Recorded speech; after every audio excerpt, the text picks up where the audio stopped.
নমস্কার, আমি ডক্টর দেবলীনা ব্রহ্ম, গাইনোকোলজিস্ট এবং ইনফার্টিলিটি স্পেশালিস্ট, স্পর্শ ইনফার্টিলিটি সেন্টার, মধ্যমগ্রাম ও চিনারপাড়। আজ 7ই এপ্রিল, বিশ্ব স্বাস্থ্য দিবস, ওয়ার্ল্ড হেলথ ডে। এটা হুয়ের কিন্তু জন্মদিনও আমরা বলতে পারি। 1948-এ হুয়ের এই দিনকে শুরু হয়েছিল হুয়ের। তো এই আজকে যে দিনটি প্রত্যেক মানুষকে সারা পৃথিবী জুড়ে স্বাস্থ্য সম্বন্ধে সচেতনতা এবং সুস্থ স্বাস্থ্য প্রদান করার জন্য আমরা চেষ্টা করি। নারী পুরুষ নির্বিশেষে, সমস্ত দেশ ধর্ম নির্বিশেষে আমরা চেষ্টা করি যে, এবং বহুদিন ধরে এই দিনটি পালন হয়ে আসছে। বহু বছর ধরে 1950 থেকে এই দিনটি পালন হয়ে আসছে।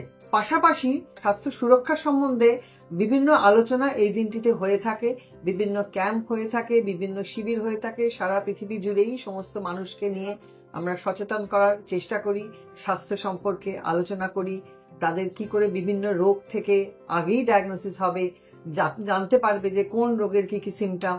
আমরা সেভাবে সবাই বিভিন্ন যে যার মতো করে, যে কোনো সংস্থা যে যার মতো করে, যে কোনো ইনস্টিটিউশন, সবাই আমরা ক্যাম্প করি, আলোচনা করি এবং সবাইকে নির্বিশেষে বলি এই দিনটি পালন করার জন্য আমাদের যে যার সাধ্যের মধ্যে। এই বছর হুয়ের থিম হলো মাই হেলথ মাই রাইট। তো এই যে হুয়ের আমাদের থিম, সেই থিম পালন করার জন্য আমরা প্রত্যেককে সুস্বাস্থ্য প্রদান করার জন্য আমরা চেষ্টা করি।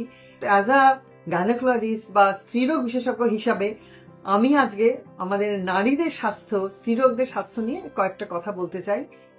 যে আমরা জানি যে নারীদের একদম বয়স সন্ধি থেকে শুরু করে, মানে মেনার্কি থেকে শুরু করে রিপ্রোডাক্টিভ এজ, পেরিমেনোপজাল এজ, তারপরে পোস্ট মেনোপজাল এজে কত রকম জটিল সমস্যার মধ্যে পড়তে হয়। এবং এই যে hormonal change, subtle hormonal change বলি আমরা, যখন একটা বাচ্চার মেনার্কি হলো, প্রথম পিরিয়ড হলো, তার একটা হরমোনাল চেঞ্জ হলো। রিপ্রোডাক্টিভ এজ গ্রুপ মানে প্রেগনেন্ট মাদারদের সিভিয়ার একটা হরমোনাল চেঞ্জ। তারপরে যখন সে বয়ঃসন্ধির দিকে চলে যাচ্ছে তখন আরো হরমোনাল চেঞ্জ হয়, এবং পোস্ট মেনোপজালে কিন্তু অনেক হরমোনাল চেঞ্জ হয়। তাতে দেখা যাচ্ছে যে এত সাটেল বডি যে হরমোনাল চেঞ্জ গুলো হচ্ছে, এটা কিন্তু পুরুষদের মধ্যে হয় না। সুতরাং স্বাস্থ্য সম্পদ আমরা জানি।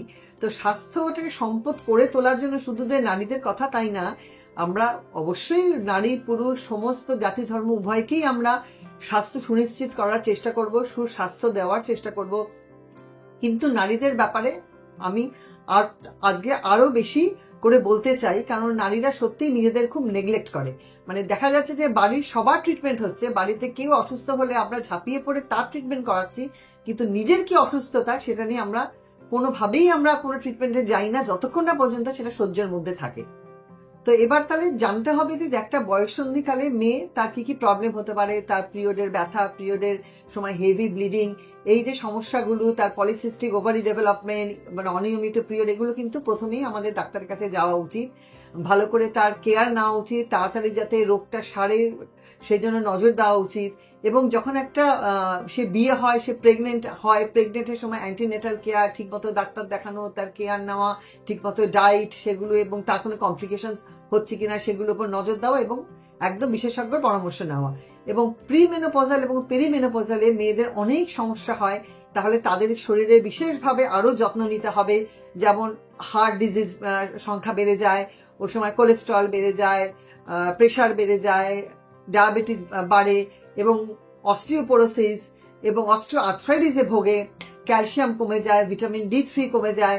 তো এই যে চেঞ্জগুলো আসে, সেটা যদি আমরা না নজর দিই যে, তাহলে কিন্তু এই প্রি এবং পেরিমেনোপজাল এবং পোস্ট মেনোপজালে মহিলারা অনেক সমস্যার সম্মুখীন হয়।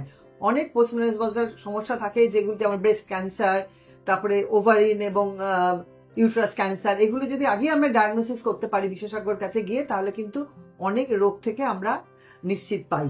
এবং আমি বলবো আজকের এই বিশ্ব স্বাস্থ্য দিবস সবাইকে মাথায় রেখে, সবার সঙ্গে আমরা হাতে হাত রেখে, সবাই যে যার মতো করে একটা সচেতনতা দেওয়ার চেষ্টা করি। এবং আসুন, আমাদের যে কোনো স্বাস্থ্য সম্বন্ধে যে কোনো কিছু হলেই যেন আমরা বিশেষজ্ঞর কাছে দৌড়ে গিয়ে বা তাড়াতাড়ি গিয়ে পরামর্শ নিই, যাতে ঠিক সময়ে সঠিক ট্রিটমেন্টটা আমরা দিতে পারি। স্পর্শ ইনফার্টিলিটি সেন্টার একটা ওম্যান হেলথ কেয়ার সেন্টার। এখানে বয়ঃসন্ধি থেকে শুরু করে প্রেগনেন্সি এবং বন্ধাত্ব এবং প্রি পোস্ট মেনোপজাল সমস্ত সমস্যার ট্রিটমেন্ট এখানে করা হয় একই ছাদের নিচে। তো আপনাদের যে কোনো সমস্যা হলে আমার সঙ্গে আপনারা যোগাযোগ করবেন, ফোনে মতামত নেবেন এবং আপনারা এখানে এসে আপনারা যোগাযোগ করবেন এই আশা করি। এবং আজকে আপনারা এখানেই আমি শেষ করছি। সবাই ভালো থাকবেন, সুস্থ থাকবেন এবং পরবর্তী ভিডিও আমি আবার চেষ্টা করব যে স্বাস্থ্য সম্বন্ধে কিছু ভিডিও আপনাদের কাছে সামনে তুলে ধরার জন্য। নমস্কার।